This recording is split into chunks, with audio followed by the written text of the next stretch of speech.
जैसे आप किसी में पैसे मांगते हो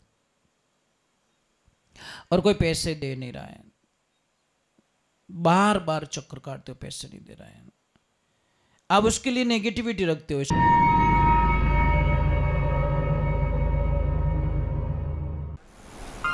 परम पूज्य श्री सोनू महाराज जी के नए नए उपाय सुनने के लिए चैनल को सब्सक्राइब जरूर करें और आगे से आगे शेयर जरूर करें। जाया सत की संगत सुख धारा, चाल भोला जीवड़ा सत्संग में।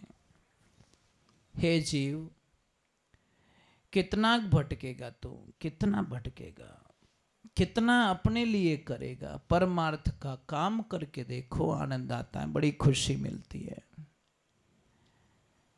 तो महात्मा पुरुषों ने समझाया कि वो ये संसार है ना, जो मकड़ी देखना आप, मकड़ी जाला बुनती है, एक दिन वक्त ऐसा आता है कि उस जाले में वो मकड़ी फंस के मर जाती है। बस यही हालत हमारी हो गई है। ये जाला कौन बुनते हैं? हम लोग।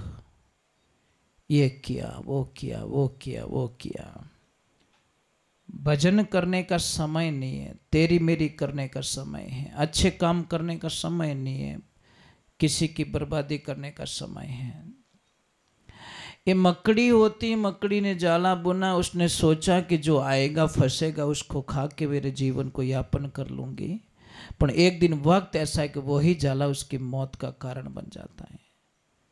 हमारे कहावत है कि जो खड्डा खोदता है ना, वही दूसरों के लिए खोदता है ना, खुद ही पड़ जाता है। आप दूसरे के लिए नेगेटिविटी रखो, दूसरे के लिए आप जितनी नेगेटिविटी रखोगे उतना ही आपके घर में बुरा हो जाएगा। ये प्रमाण है, आप प्रयोग करके देख लीजिए। आप किसी के प्रति आप नेगेटिविटी रखो, आपके घर में खराब हो जाएगा। जैसे आप किसी में पैसे मांगते हो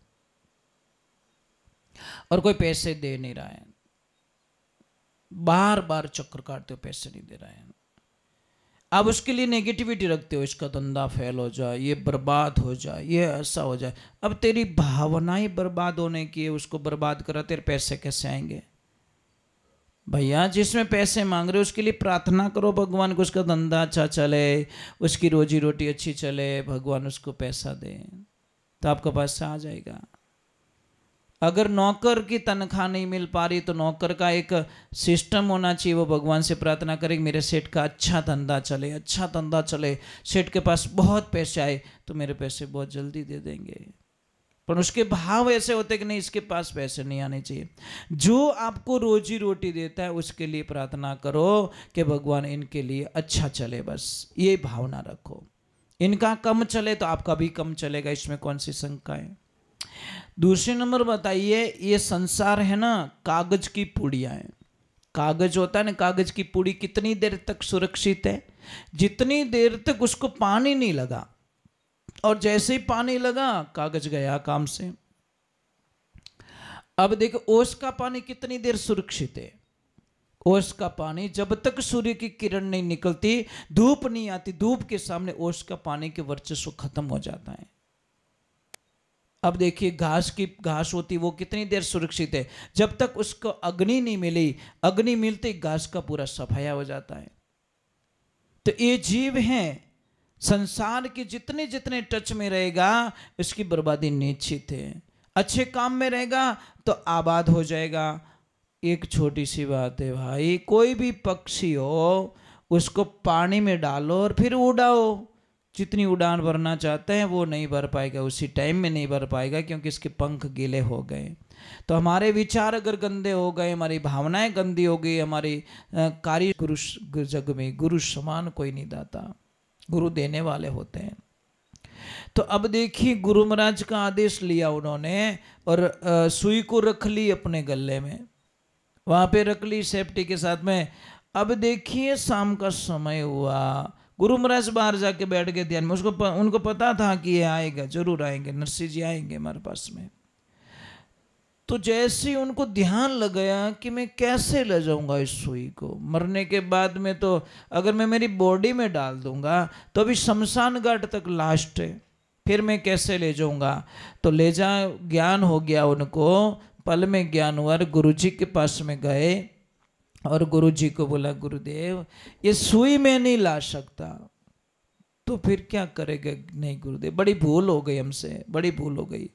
अरे मैं कैसे लाऊंगा? मरने के बाद में सारी चीजें यही तो रह जाएगी।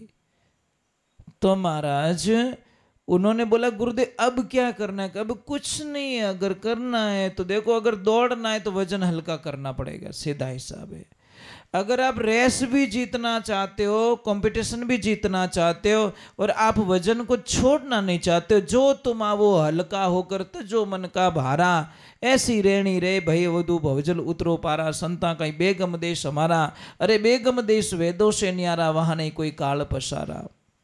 राजा रंक फकीर बादशाह सबको करूं पुकारा, जो तुम आओ परम धाम से, वहां है लोक हमारा, ये संता भाई बेगम देश हमारा। धर नहीं गगन पवन नहीं, पानी चांद सूरज नहीं तारा, बिन मेहताब होत उजियाला, साहिब के घर बारा, संतों बेगम देश हमारा। कबीर साहिब जी महाराज लिखते हैं कि लोक लाज कुल कारण मेटो गई शब्द तत सारा, है नहीं? कई कबीर साहब सुनो भाई संत सहजो लोगों किनारा, अरे संता भाई बेगम देश हमारा। कई सारे बोझ हल्के करने पड़ते हैं, एकदम हल्का। एक खिलाड़ी वही तो जीतता है, आपको पता है? आपको पता है, देखिए जो रनिंग में दौड़ता है ना खिलाड़ी, कोई भी हो, कोई भी कंपटीशन में दौड़ता है, उसके तन पे कम से कम मतलब ड्रेसेज होती है, कम से कम मतलब हल्की ड्रेस होती है, ताकि वो फ्री में दौड़ सके। अभी उसको बढ़िया अच्छा सा टाइट एकदम जींस का पैंट, बढ़िया कोट, बढ़िया स्वेटर, बढ़िया भारी भारी जूते, ये सारी चीजें अगर उसको पहना ली जाए तो मुझे लग रहा है कि मतलब वो बैक साइड में रहे। तो ये हमारे दिमाग में भी बहुत सारी चीजें हो जाती हैं, हम दौड़ना चाहते, सब कुछ करना चाहते, पर नहीं पहुंच पाते। तो नरसिंह जी को बोला कि हल्का होना पड़ेगा। हल्का कैसे? मतलब जो ये जो दिख रहा है ना भौतिकता, इसका त्याग करना पड़ेगा। नहीं दिखने वाला रख ले, दिखने वाला छोड़ दे। तो गए और कहते हैं, भाई देखो, आगे बोला है तो हम भी बोल रहे हैं आपको। कहते हैं कि उस वक्त में नरसिंह के पास में 14 करोड़ की माया थी, और उन्होंने 14 करोड़ की माया को दान पुण्य में कर लिया, धर्म में निकाल दिया उन्होंने। तो महाराज भगवान श्री कृष्ण ने उनका जब बहन बेटी थी नैनी बाई, उनका जब मायरा भरा, तो कहते हैं 56 करोड़ का मायरा भरा नगर अंजार के अंदर। देखिए, तो ये भगवान क्या कहते, तू देगा तो लेगा ना।